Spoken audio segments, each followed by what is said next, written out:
children are our future. Teach them well and let them lead the way.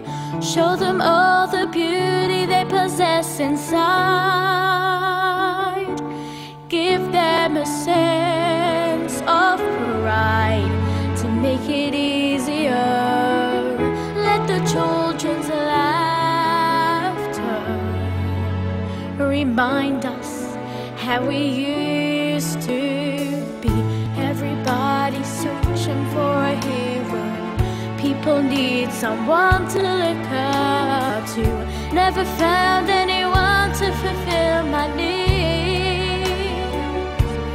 A lonely place to be. So I learned to depend on me. I decided long ago never to walk in anyone's shadow. If I fail, if I succeed, at least I live as I believe. No matter what they take from me, they can't take away my dignity. Because the greatest love of all is happening to me.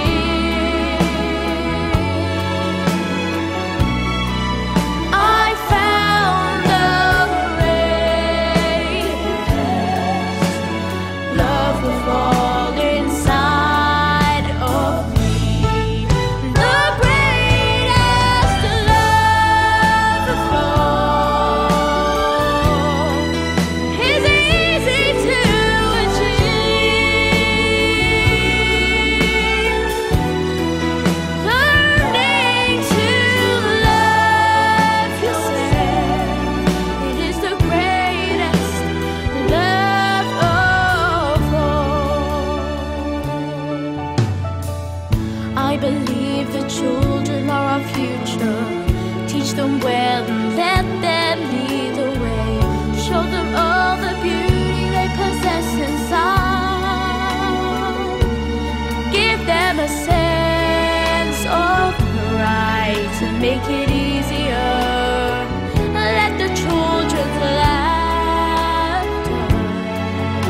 remind us how we used to be. I decided long ago never to walk in anyone's shadow. If I fail, if I succeed, at least I live as I believe. No matter what they take from me, they can't take away my dignity. Because the greatest love of all is happening to me. I found the greatest love of all inside of me. The greatest love of all is easy to achieve. Hi, and thank you for all your stunning messages. It's challenging to know how to deal with them. The ego is such a tricky beast. On the one hand, it can fool me into illusions of grandeur, which I counteract by reminding myself that no matter how many thousands of views our vids attract, my poo, literal and figurative, smells just as bad as anybody else's. See my video on Leonardo DiCaprio on my channel. The other thing the ego does is to try and discard the compliments, using my harsh inner critic. This is in a way dishonouring of the beautiful people who wrote these messages, and I'm doing my best to let them into my heart, bypassing my ego. For those of you who have called me a hero, let me say that I don't feel like a hero. For me, heroes are people that have endured great pain, physical, spiritual, emotional, and come through. In fact, some of you who have messaged me fall into that category. Thankfully, I have never had to endure such things.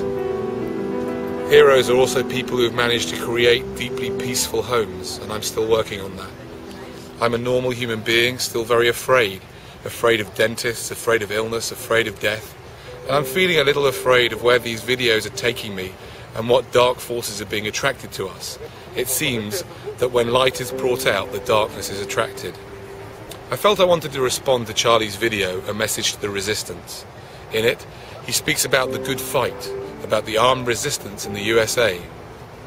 The general tone of the video is a major departure from the tone and energy of our work thus far.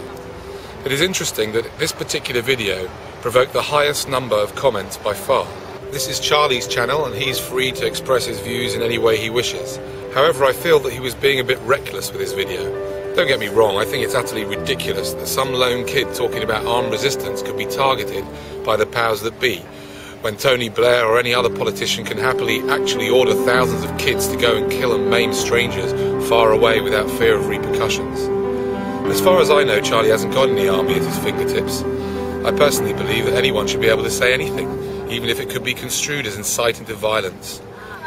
I was brought up as an Orthodox Jew and my wife's grandmother's family were wiped out in the Holocaust, but I still believe it should not be a crime to deny the Holocaust. I get the most vicious, hateful, anti-Semitic emails from a certain guy in the USA every week. I don't intend to report him for it, let him say what he wants.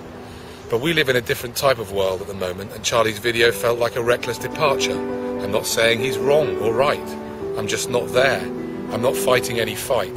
That language doesn't fit for me. I wouldn't know what to do with a gun if you gave me one. I feel that my gift is in imparting important ideas in a comedic and challenging way, and I think that is what attracted so many of his subscribers, some of whom felt cheated by this departure. I personally am unsure about most things, if not everything. I have no answers to the big questions. I have a book at home called The Questions to Life's Answers, which sums up where I am currently. Lots of questions, not many answers. I don't fully understand the New World Order theories. I'm not convinced that they're all true. I don't know who's providing this information. I think people like Alex Jones may be unknowingly a part of the problem because he's creating self-fulfilling prophecies doing the very work he's trying to combat. He seems to be adding to the fear, not the love. So to those who say only peaceful resistance, I ask, how can we overcome the overwhelming violence being used by those in power? Would we be able to overcome Hitler with love and peace? And to those who advocate violence in resistance to the New World Order, I ask A, how on earth will you prevail over those who have nuclear weapons at their disposal? And B, can you really put out fire with fire? So part of my intention with the videos is to encourage myself and others to keep on asking questions. My kids ask questions non-stop. Like us all, they were born full of curiosity. One of the crazy results of this conditioning we receive is that we are distracted so much that stops us asking many important questions anymore. Unless we are religious, in which case we may well ask them, but we don't allow ourselves to openly explore without limitation of dogma. So to the odd policeman that watches these videos and actually gets what we are doing, I encourage you to ask questions about what you are being told to do and why. Several policemen have asked me, what group or movement do you belong to? They're dying to put me in a box. Well, I know it may be hard to accept, but I only belong to one group. It's called humanity, and you're part of it. I'm not part of any other group, and do not intend to be. I do not want to start a movement, although I would be delighted if people started going out on the streets with thought-provoking signs. But that would be an independent move on their parts. Even my association with Charlie is a loose one. Neither of us tells the other what to do. We just met and decided to make videos, and we may or may not continue.